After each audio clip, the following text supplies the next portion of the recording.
Once, on a quiet afternoon when the sun yawned through the window and made golden squares on the kitchen floor, a kind child stood on tiptoe and opened the cookie jar with a curious smile.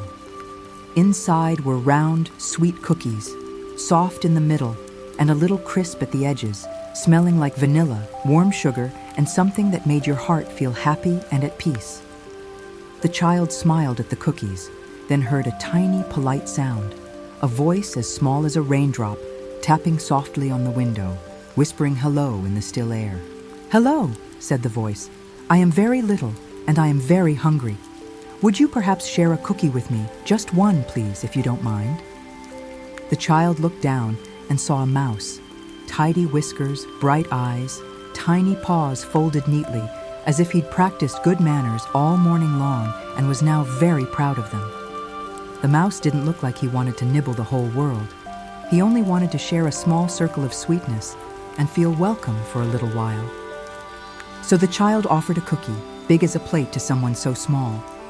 The mouse took a tiny bite, his eyes shining like stars, and made the softest, happy sigh.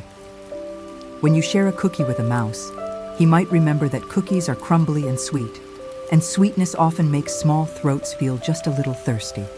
Very carefully, very politely, the mouse said, "A little sip would be lovely. Just a small drink to help my cookie go down smoothly, if you please." The child nodded, because kindness usually stretches one gentle step more, and poured milk into a cup, creamy white like a cloud drifting through a calm sky. To a mouse, the cup was a lake of milk, wide and deep, so the child found a blue striped straw and bent it just right so his tiny friend could sip comfortably. The mouse took a sip and smiled with his whole face. Milk leaves a mustache, though, especially when the straw is fun and the cookie was extra delicious. The mouse wiped his whiskers with the back of his paw, then remembered that tiny paws do not always make the tidiest napkins after milk and cookies. He looked up, shy but sincere, and asked, "Do you have a small tissue? I would like to be neat and tidy before I go on." The child brought a tissue, and the mouse dabbed at his whiskers until they shone. He felt proud of his neatness, and pride made him want to check if everything looked just right. "Is there a mirror I could borrow for a moment?" he asked, because sometimes being your best self means checking your whiskers, your ears, and your brave, bright smile. The child brought a small pocket mirror to the table, and the mouse looked into it like a captain checking his tiny ship before setting sail. "Well," said the mouse, "my whiskers are fine, but my fur is a little rumpled from traveling under the baseboard, and my hair, oh my hair could use a trim." The child didn't have a barber shop, but did have a pair of child-safe scissors with rounded tips and a gentle heart that always wanted to help. The mouse asked for the tiniest snip, just enough to look tidy for such a nice afternoon. The child held the mirror steady while the mouse combed his fur with a toothpick and gave a brave smile. Snipped hairs fall like tiny feathers. They make little tickly piles that make noses wiggle and giggle. The mouse glanced at the neat kitchen and said, "I should sweep up my clippings. May I borrow a little brush and dustpan?" he asked kindly. The child fetched a small brush, and together they swept the tiny hairs into a perfect pile. "Sweep, sweep, sweep," they whispered, until the floor looked new again, clean as sunshine, calm as golden afternoon light on the tiles. Cleaning makes you feel proud. Feeling proud makes you feel sleepy. The mouse yawned, a yawn so small it sounded like a leaf sighing in the breeze. "I think," he said, blinking slowly, "I could use a short nap. Is there a cozy corner where I might rest my paws?" The child made a soft bed out of a dish towel and a tiny washcloth pillow, arranging them inside a shoebox that looked like a small house with a door of light. Before naps, some folks like lullabies and some like stories, and the mouse liked both.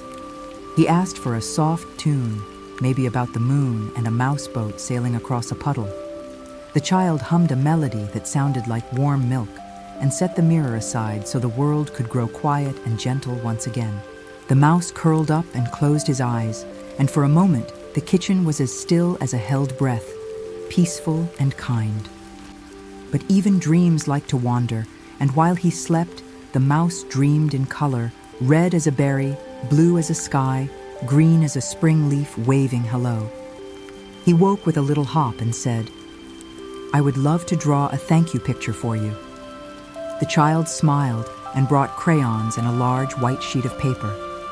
The paper looked like a field of snow waiting for footprints, and the crayons were ready to dance, cheerful, patient, and full of color. The mouse drew a cookie big as the moon with crumbs like stars, and beside it he drew the child, smiling and kind, holding out a cookie in friendship. He added a tiny self-portrait, whiskers perfect, ears like 2 commas, and a small blue shirt with a pocket. He colored the pocket the color of kindness, invisible, but real and bright. When he finished, he blew gently on the page, because even crayons like to rest under a soft breeze before being shown to the world. Then he stood back, proud of his work, and wondered where a masterpiece should go so it could be seen and smiled at often. "A fridge," he said, "is the perfect gallery because people visit it many times a day and smile without meaning to." The child tore a small square of tape and helped the mouse hang his picture just right. They smoothed the corners, stepped back, and admired it together. The kitchen feeling warmer than before, full of small magic that happens only after sharing. Admiring art is thirsty work, especially for a mouse who napped, swept, trimmed, and drew. He glanced at his straw and asked softly, "Might there be one more little sip?" The child poured a small refill, tilt, tilt, tilt, like clouds melting into rain. And Milk, being loyal to cookies, whispered a memory back to the mouse, that very first bite. "Do you remember," he asked, "how warm and perfect that cookie was?" His stomach made a sound like a happy drum, and his eyes twinkled with shy delight. "Sometimes," he said gently, "when a friend shares a cookie, another cookie keeps the first one company." The child laughed softly, the kind of laugh that sounds like a summer breeze through curtains. "Another cookie," said the child, "and then we'll take a picture together." "Yes," said the mouse, "and maybe I can write a thank you note too." He took a small pencil and a note card that smelled like paper snow and wrote in careful letters, "Thank you for your kindness. Thank you for your patience. Thank you for seeing me." He added a doodle of the blue striped straw and signed his name with a swirl that looked like a dancing whisker. The child placed it beside the drawing, creating a tiny museum of friendship and joy. As evening came, the mouse checked the mirror one more time, dabbed with a tissue, and smiled. He hugged the child's finger and whispered, "Thank you for this very good day." Then he started toward the little hole by the wall, but paused with a sparkle in his eye. "Sometimes," he said, "stories feel rounder when they end where they began." He looked toward the plate, and the child understood. Another cookie waited quietly on the saucer beside a small folded napkin. The mouse nibbled one tiny bite, took one small sip, and climbed into the soft bed that smelled of warmth and kindness. The lamp glowed like a sleepy moon, and the house grew calm and still. The fridge hummed, the clock ticked, and everything felt exactly right.